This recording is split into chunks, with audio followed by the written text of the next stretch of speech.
máxima de 34 graus. Jovem Pan News. Faltando 2 sessões ordinárias para o fim dos trabalhos na Assembleia Legislativa, a CPI da Arena das Dunas está sem rumo e sem relatório final. Desde a segunda quinzena de novembro que as reuniões deixaram de acontecer. Ontem foi aguardada mais uma vez a leitura do relatório, mas a deputada do PT, Isolda Dantas, que é responsável para apresentar o documento, não apareceu na Assembleia. Ela optou por cumprir a agenda administrativa ao lado da governadora Fátima Bezerra, na região oeste. Já o presidente da CPI, o deputado Coronel Azevedo, ele entrou de licença médica. Já havia anunciado que se ausentaria da Assembleia para se submeter a uma cirurgia eletiva. Sem presidente, com a relatora priorizando outras ações, a CPI da Arena caiu no descrédito. O pedido para instalação foi aprovado ainda em maio do ano passado e retomado após requerimento do deputado Kelps Lima em 23 de junho deste ano. A CPI, que foi proposta pelo ex-deputado Sandro Pimentel, ela tinha a expectativa de se debruçar sobre um relatório da Controladoria Geral do Estado que apontou na época uma informação interessante. O governo teria aí desembolsado quase 110 milhões de reais a mais do que deveria ter sido pago ao consórcio Arena das Dunas. Até isso até maio de 2020, naquele contrato para a gestão do estádio. Esse era o foco da CPI, mas até agora a gente não tem relatório sobre o trabalho de investigação dos deputados estaduais.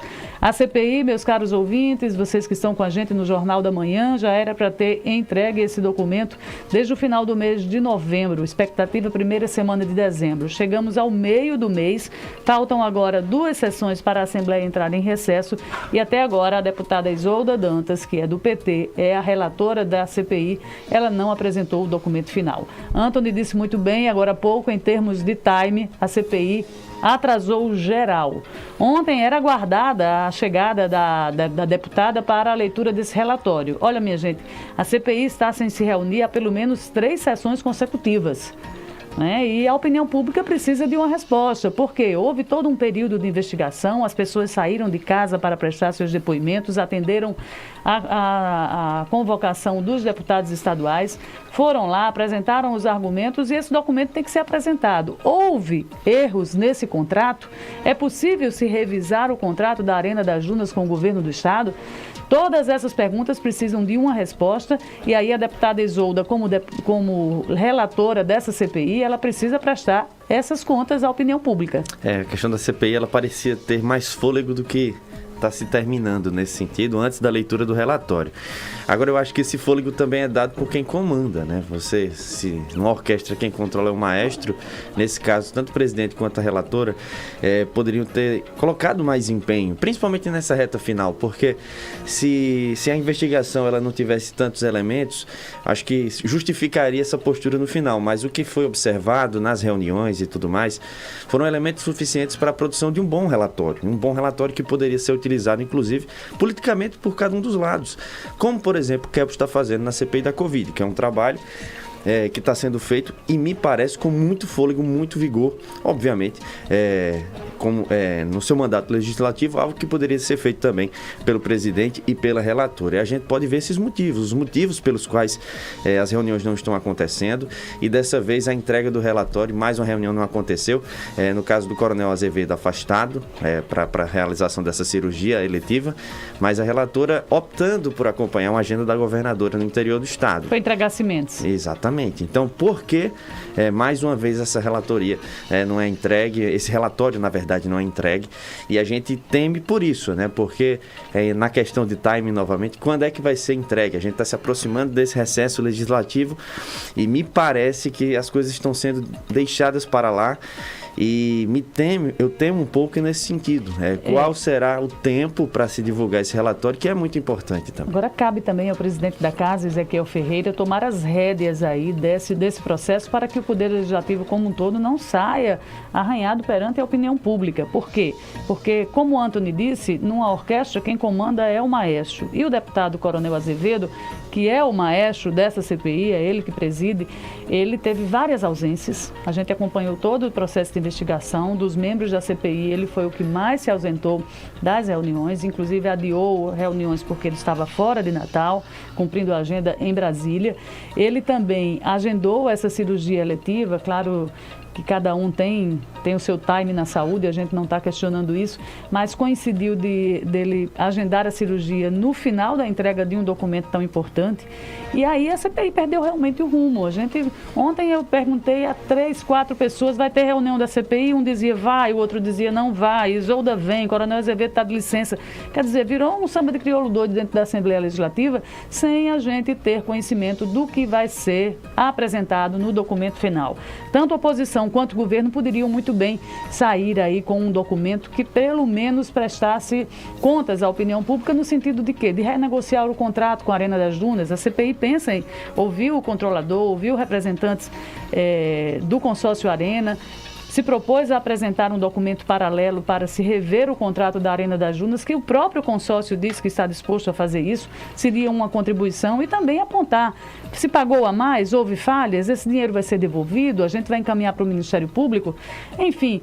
Gastou-se energia, tempo, dinheiro e não temos ainda uma resposta. Virgínia, no caso da ausência do presidente da CPI, existe suplente nessas situações? O vice-presidente da comissão, existe o vice-presidente. Presidente, vice-presidente, e o vice-presidente da comissão é o deputado Tomba Farias. Então, existia totais condições dessa reunião acontecer mesmo com a ausência do presidente. Se a deputada Isolda estivesse em Natal apresentado o documento, com certeza os deputados estaduais e os demais membros da CPI estavam prontos para participar dessa reunião. Eu digo isso porque eu conversei com o deputado Kleber Rodrigues, ele disse, ok, estou aqui, vou participar. Conversei com outros deputados, mas sem relatório não tinha, a reunião perdia o foco. Ainda falando de CPI, agora só que da CPI da Covid, 3 deputados estaduais de oposição e membros da CPI da Covid da Assembleia Legislativa, que investigam os gastos do governo do estado durante a pandemia, vão se encontrar em reunião fechada antes da sessão que vai ocorrer hoje para discutir o relatório do deputado Francisco do PT, que é líder do governo na casa. E o que é que os deputados querem? Eles querem chegar a um acordo sobre a proposta de mudanças em relação ao texto que foi apresentado pelo relator Francisco do PT. Eles ainda não adiantaram o que vão propor de alterações, mas o foco vai estar aí no contrato de 49 milhões com o consórcio Nordeste, aquela compra dos 300 respiradores, onde o nosso governo, onde o contribuinte do estado do Rio Grande do Norte desembolsou quase 5 milhões de reais. O deputado Getúlio Rego do DEM, que vai estar nessa reunião, disse que a intenção é que ele, o presidente da CPI, Kelps Lima, do Solidariedade, e o deputado Gustavo Carvalho, do PSDB, definam antes o que cada um tem a apresentar e cheguem a um consenso para a reunião que vai começar a ser votada no relatório.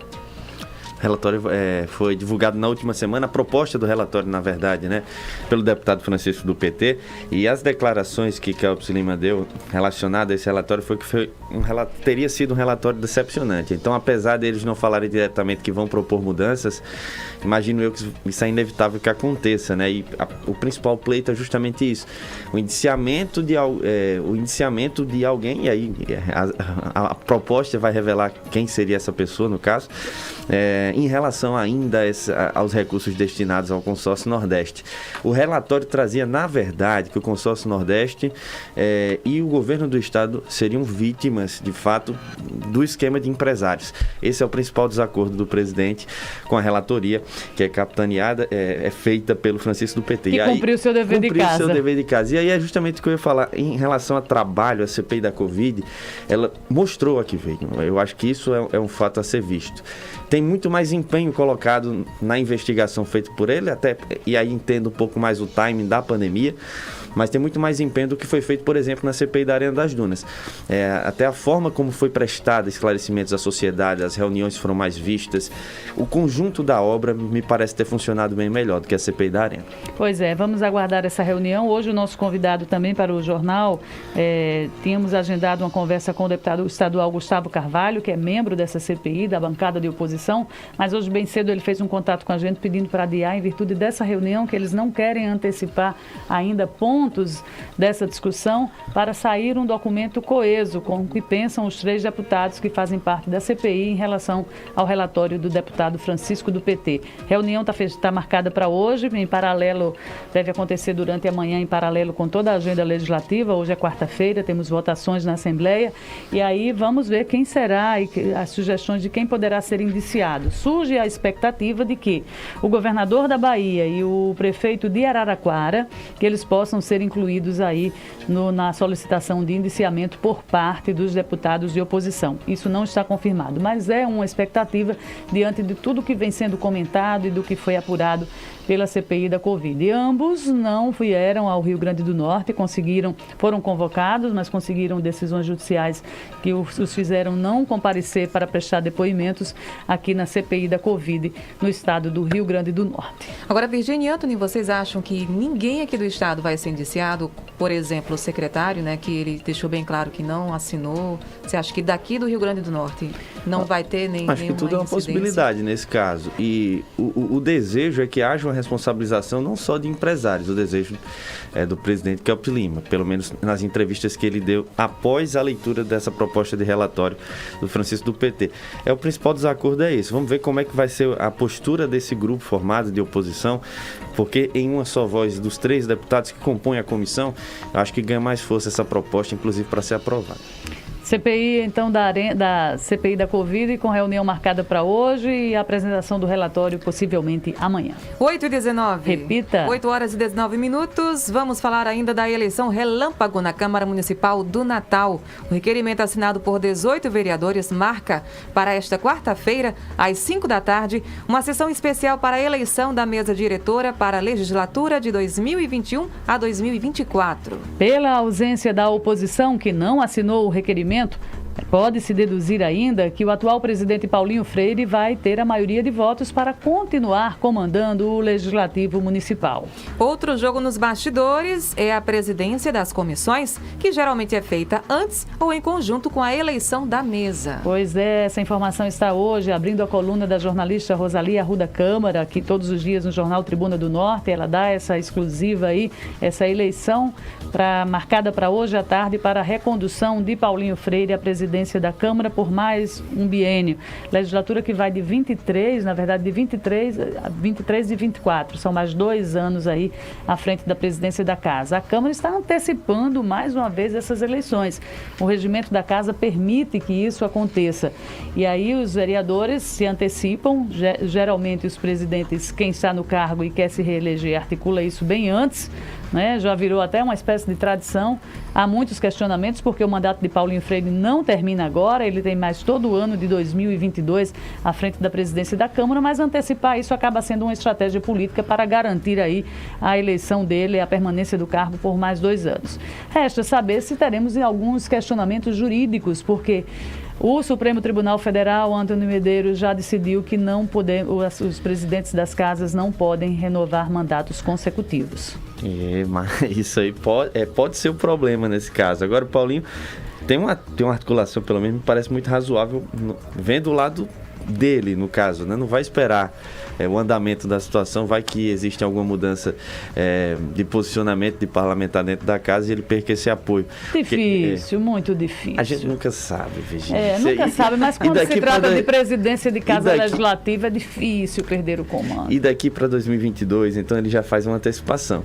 E garante já um outro biênio. Sentido. Então, me parece que é o que vai acontecer mesmo, inevitável, e aí sustenta o comando por 4 anos, né? Paulinho Freire, pelo menos o que ele, na função de presidente da Câmara, ele conseguiu até agora muitas vitórias, principalmente em aprovação de medidas importantes, tanto para ele quanto para a sua base.